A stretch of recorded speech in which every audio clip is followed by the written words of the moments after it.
एक बार एक छोटे से गांव में एक पवित्र पुजारी रहता था। वे बहुत ही मासूम और सरल विचारों वाले व्यक्ति थे और धार्मिक अनुष्ठान करते थे।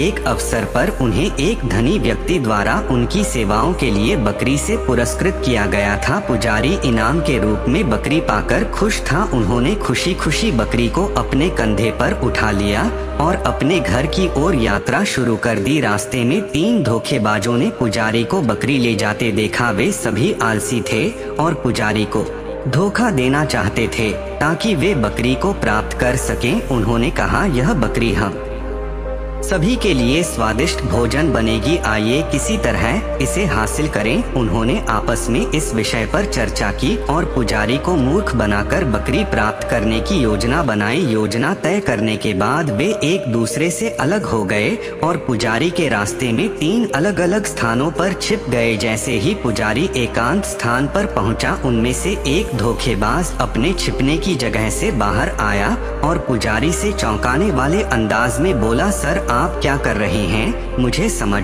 में नहीं आता कि आपके जैसे पवित्र व्यक्ति को अपने कंधों पर एक कुत्ता ले जाने की क्या आवश्यकता है। पुजारी ऐसे शब्द सुनकर हैरान रह गया। उसने चिल्लाकर कहा, क्या तुम नहीं देख सकते? यह कुत्ता नहीं बल्कि बकरी है। तुम मूर्ख हो। धोखेबाज ने कहा, सर मैं क्षमा चाहता हूँ, मैंने जो देखा वह बताया। अगर आप इसे बकरी मानते हैं तो मुझे खेद है। पुजारी इस बात पर नाराज हुआ लेकिन फिर से अपनी यात्रा शुरू कर दी। पुजारी मुश्किल से थोड़ी दूर ही गया था कि दूसरा धोखेबाज भी छिपने की जगह से बाहर आया और बोला, सर आप अपने कंधे पर एक मरा हुआ बछड़ा क्यों रखे हैं? आप समझदार व्यक्ति लगते हैं और ऐसा करना मूर्खता है। पुजारी चिल लाया, क्या तुम जीवित बकरी को मरा हुआ बछड़ा समझ रहे हो? दूसरे धोखेबाज ने कहा, सर या तो आप नहीं जानते कि बकरी कैसी होती है या आप जानबूझकर ऐसा कर रहे हैं। मैंने वही बताया जो मैंने देखा। धन्यवाद कहकर वह चला गया। पुजारी भ्रमित था लेकिन आगे बढ़ता गया।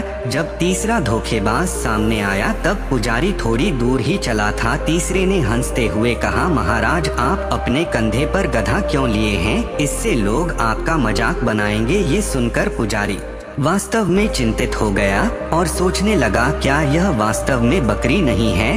क्या यह कोई भूत है? उसने सोचा कि हो सकता है वह जानवर बकरी न होकर कोई भूत हो जो खुद को कुत्ते से बछड़े और बछड़े से गधे में बदल रहा है।